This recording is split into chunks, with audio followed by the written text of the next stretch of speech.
لو أنزلنا هذا القرآن على جبل لرأيته خاشعا متصدعا من خشية الله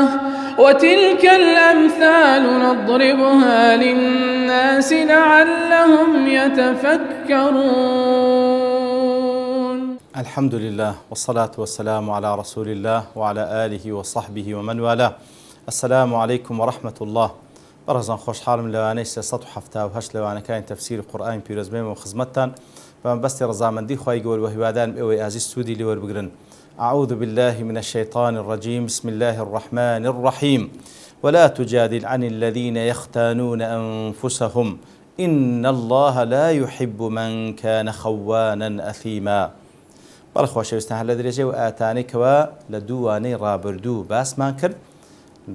وەکو سەبەب نوزولەکەمان باس کرد کەوا کەسێکی منافق دزیەک کرد بوو بەڵام دزیەکەی دا پاڵ کەسێکی دیکە ئەو جەجوولەکە بوو یان غەیری ئەو وەکو لە دووڕوایەتەکەی کە باسمان کرد لە سەرەتادا.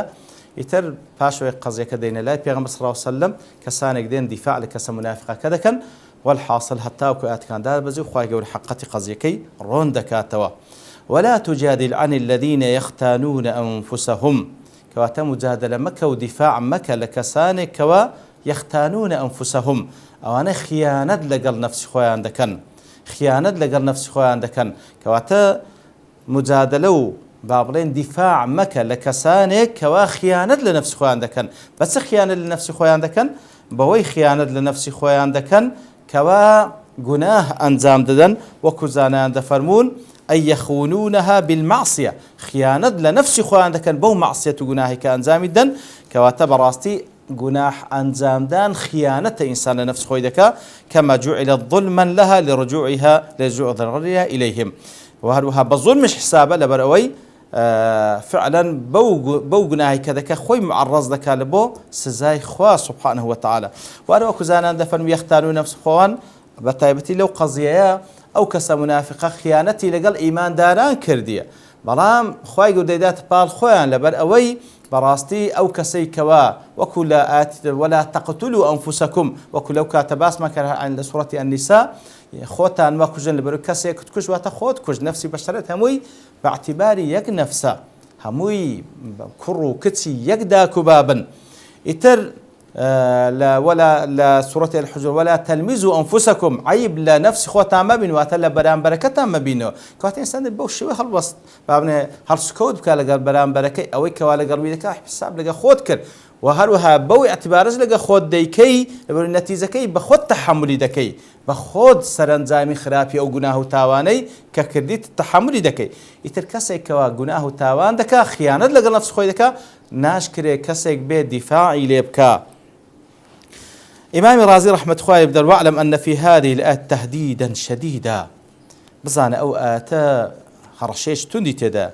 وذلك لأن النبي صلى الله عليه وسلم لما مال طبعه قليلا إلى جانب الطعمة وأن وكو قتمان لسبب نزولكي كوا طعمي منافق كدزي كردبو خلكان يشيش لقوم بنمالو عشيرة كهتن دفاعيا يعني لذكر خريق بفينا صوصا ميلسي لبو الطعمي بيداد بي كوا بريئة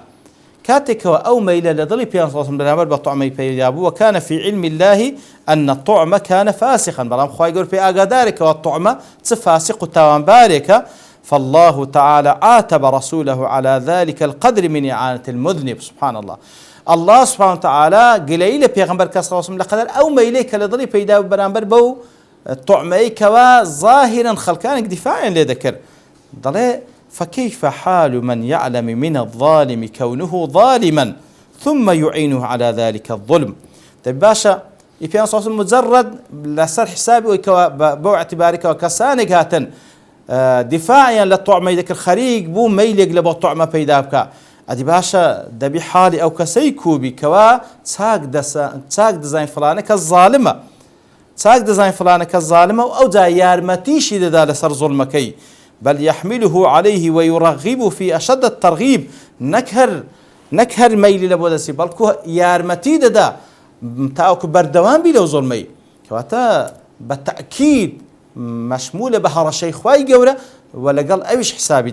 ذكري أو كسيكوا إعانة ويارمتي ظالم يقبل لسر ظلمك يا إخوة أبنا من ده أخوة يقول إن الله لا يحب من كان خوانا أثيما بيجمان الله سبحانه وتعالى كسيشي خوش ناويكوا خوانا زور خيانة كارا أثيما زور تاوان بارا خائنة تاوان بارا زور خيانة كارا زورش تاوان بارا زلير ده تمشى كي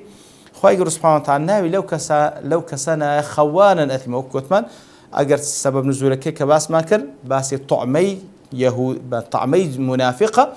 كوا أوا يكل خيانة كانت ليردا باس كرا برام خوي يقول بخوان باس دكا لو أو كسيك خيانة تشيلو لي بديار كوتو خلشي زانيان بالتأكيد إيدي كشي هي لوي أو زار خوي يقول فصحي كرديا كواتا وكو زال زانيان سنقولك دسر أوا باس دكن ضلين إذا عثرت من رجل على سيئة أجر جناه خرابيتشي كسكت كوتا برتاو فاعلم أن لها أخوات بزان أوا خشي تريشي هي مقصد لجناح واتا أجر سيئو خرابيتشي كسكت كوتا برتاو بزان كوا خرابي تريشي هي لو إخوي جوري أو كشف كرد لبوتو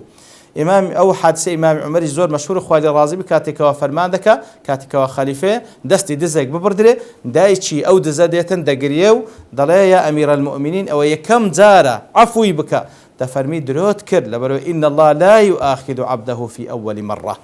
خواهي جور سبحانه وتعالى قد سزاي بندي خو نادات اللي كم كاري خراب كديكا مهلتي بيدا أجر هر نقراو بردوام أو زخواهي جور كشف دكا خو أبنا ممدا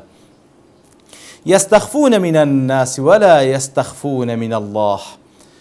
أو زخواي يقول سبحانه وتعالى بعض لو منافقان ذكا يستخفون من الناس يستخفون واتا يستترون واتا خوان ددنا بنال خلشي وبدزي خلشي اشتكان دكان تاو خلق نام بيني بريد زانلنا خلشي أو كارانا خرابة أو زدزي الزنا ياخذ هر كارج خرابة دفرمي خوان دشارنا ولا خلشي تاوكو خلق نام بيني بلام ولا يستخفون من الله لكاتيك دا فكر لو أنا كانوا كأخوان لأخوا بشارنا سبحانه وتعالى وهو معهم إذ يبيتون ما لا يرضى من القول لأخوا خويانا شارنا لكاتيك دا الله معهم لقال لي أنا والله أخوي يقول لقال همو بشرك بعلمي أقادارا وهو معكم أينما كنتم ديارو كوزاناين سلف بوشويلك دنو أو آتانيك الآتكان صفاتي الله سبحانه وتعالى خواهي قول مستوٍ فوق عرشه من فوق 7 سماوات خواهي قول استواء لسر عرش خويك لسروي حفظ أسمان كان وهو معكم أينما كنتم طالما بعلم أقاداري همو بندكاني لحرتشين دريبن كواتا إنسان كاريك دكا حسب رقابي الله بك سبحانه وتعالى حسب بك كخواء أقاداره لولا خلش خود دشارو الأخوة خودنا شاريوا وهو معهم كلكاتك دا الله لقليانا وآقادارا سبحانه وتعالى وكو تندين آتش لباري أو آتا كأخوة يقول آقادارا بهمو هالسكوتو أصلا بهمو أسرار نهينيكو بو شتيك لنا وضلش الشارتو أخوة يقول بي آقادارا إنسان بيست حساب لبو علمي الله بك لبو رقابي الله بك سبحانه وتعالى وكو شاعر دلي إذا ما قال لي ربي أما استحييت تعصيني تخفي الذنب عن عبدي وبالعصيان تأتيني يا بتسجوا بخوادي وروج قامت كاتك بيدلي شرمد نكر بأمري من اذكر لكاتك دا قناها كان دشارية ولا خلشي وبالعصيان تأتيني أو زال هرتشي اندري آقادارم كوالا بيستساوي من بأمرين دكي كاتب راس إنسان بير لو بكاتك أخوة آقادارها مشتكانتي أويك والتقوى لإنسان دروز دكاتنو حساب لبو مراقبة إخوائي قورة بكاتن لا أشكراو نهيني خلق آقادار بيان آقادار نبي بأمري إخوانك كاتا لباس منافقة كان دفر يستخفون من الناس إخوان دشانو لخلشي ولا يستخفون من الله آقادار وصفة أهل نفاقة لخلشي إخوان دشانو برام لخوا إخوان ناش أرنو لكاتك دخوا لقليان الله وهو معهم إذ يبيتون ما لا يرضى من القول كاتك خوا أقادارة لكاتك دا كوان بشو بيلان دادن يبيتون ويكوا بيلان دانان لكاتي شو تاريشي ونهيني بيلان دادن بشو قسيوادا كان كخوا بينا رازية ما لا يرضى من القول خوا بينا رازية كواتا خوا يقول لباسيان وادا فرمي وكان الله بما يعملون محيطا. الله سبحانه وتعالى آقادار محيط وإحاطي بيه وكذا همو كارو كرده وكانيان لأقوال ولا أفعال كان لأسرار هنا كان خواهي قولت صار دوري قرتيه بي آقادار بهموي. ها أنتم هؤلاء جادلتم عنهم في الحياة الدنيا. ها أنقو أوانيك وهاتبون بابلين دفاع لو طعموا لو كس منافقي ذكر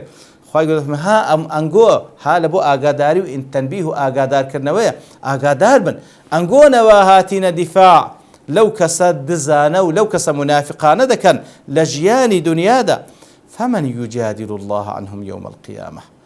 دەی باشە دیچێ لە ڕۆژی قیامەت دیفاعیان لێ دەکا ئەم من يكون عليهم وكيلا چێ هەیە ببتەوە چینیان ڕۆژی قیامەت وەکیل حافظا ومحاميا من بأس الله تعالى وانتقامه ئەچێ دەتوان لە ڕۆژی قیامەت دیفاعیان لێ بکە و بیان پارێزی لە غەزەب و انتقامی رب العالمین ڕۆژی قیامەتێ.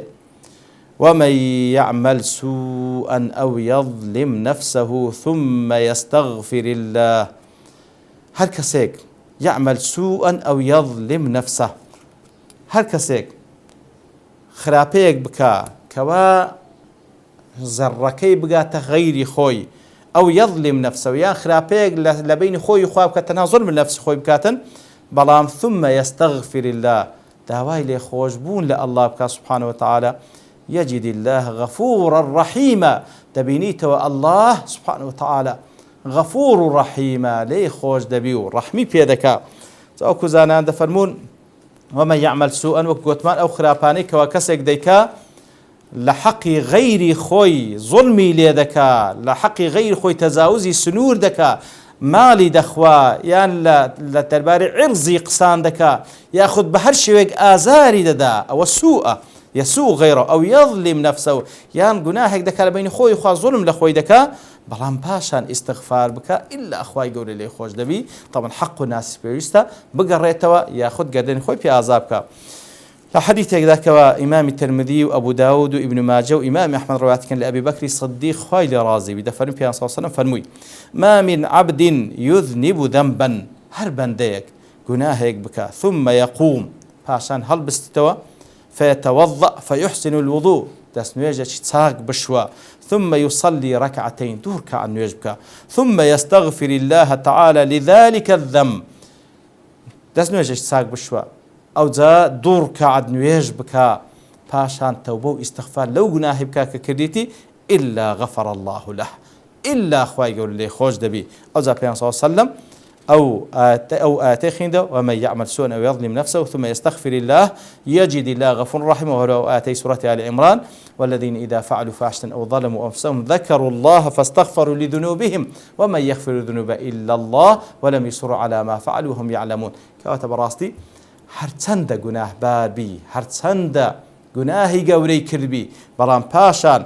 داوای لێخۆشبوون لە خوای گەورە بکات سبحانه وتعالى يجد الله غفورا رحيما دەبینیتەوە خوای گەورە سبحانه وتعالى غفور رحيما. ومن يكسب إثما فإنما يكسبه على نفسه هر کەسێک يكسب إثما گوناهێک بکە فإنما يكسبه على نفسه ئەوە بەڕاستی لەسەر نفسی خۆیتی بە خۆی زەرەرەکەی دادەنێ. لێرەدا يكسب لە کەسبەوە هاتێ کەسب لەناو بابلێ زمانی کوردەوە خۆم دەی ئەو فڵانە کەس کەسابەت دەکات. یعنی چی کەسابەت؟ یعنی کەسێک کارێک بکە بەو نیازەی کەوا قازانجی لێ بکە. لێیە گوناه و تاوان ئەنجامدان ئەو کەسێک کە گوناه و تاوان ئەنجامدا وەکو کوو کەسێک کەوا کارێکی خەیر ئەنجامدا بەو مەبەستەی ئەنجامدەکەوە ئەجر و پاداش لێ وەربگریتەوە بەو ڕوحیەتەی ئەنجامدا کەوا قازانجی تێدا دەکات. کەسی گوناهباریش بەو نەفسیەتەی کە گوناه دەکاتن باعتیبار سوود لەو گوناحەی وەربگری لە دنیا سوود لەو گوناهە وەربگری ئەو جەل لە بۆ هەوا و ئارەزووی خۆی پێتر بکە یاخود بە هەر شێوەیەک سوود لەو گوناهە وەربگری کەواتە ئەنجامدانی گوناه بەو شێوەی بەو پەڕی متعەممیدی نەک بە خەتە و سەهو لەبەرەوەی بە خەتە و سەهو ئینسان لەسەری حساب نییە. لێیە یەکسب دەلالەتە لەسەر ئەوەی کەوا ئەو ئینسان بەو پەڕی اختیار و بە متعەممیدی گوناهێک دەکات بە نیازی ئەوەی باعتیبار سوودی لێ وەربگری لەلایەنی هەوا و ئارەزوەکانی باباش بزاني فإنما يكسبه على نفسه، باباش بزاني كوا يكسبه على نفسه أو جناها لسر نفسي خوي وبزلني نفسي خوي تواود بيتن. وكان الله عليما حكيما. الله سبحانه وتعالى كان ليرد سانو قوتمان كاني ناقصا يتامية واتبع معناه دوام استمرار يده. الله سبحانه وتعالى ببردوامي بثابتي عليمة ئاگادار بە هەموو کار و کردەوەکانتان، ئاگادار بە قسەکانت، ئاگادار بە نیەتەکانتان و هەروە حەکیمیشە. خوای گەورە هەموو شتەکان لە جێگای خۆی دادرێت. کەسێک مستحق بی بە سزا خوای گەورە بە حکمەتی خۆی سزای دەداتن و کەسێکیش تاوانباریش بەڵام کە گوناهەکەی کرد و پەشیمان بووە خوای گەورە لی خۆش دەبێ غەفور و ڕەحیمە. کەواتە خوای گەورە سوبحانه وتعالى تعاملی لەگەڵ بەندەکانی بەو پەڕی عەدالەت و بەو پەڕی مەغفرەت و ڕەحمەت و فەضڵە دەکا و هەموو کار و کردەوەکانیشی بەو پەڕی حیکمەتە و لە جێگای خۆی دادەنێ. کەواتە لێخۆشبوونی بە مەغفرەت و ڕەحمەت و فەضڵە و سزادانیشی بەو پەڕی عەدالەت و بەو پەڕی حیکمەتیتی خوا پەنامان بدا. وصلى الله وسلم على نبينا محمد وعلى آله وصحبه أجمعين وآخر دعوانا أن الحمد لله رب العالمين. لو أنزلنا هذا القرآن على جبل لرأيته خاشعا متصدعا من خشية الله. وتلك الأمثال نضربها للناس لعلهم يتفكرون.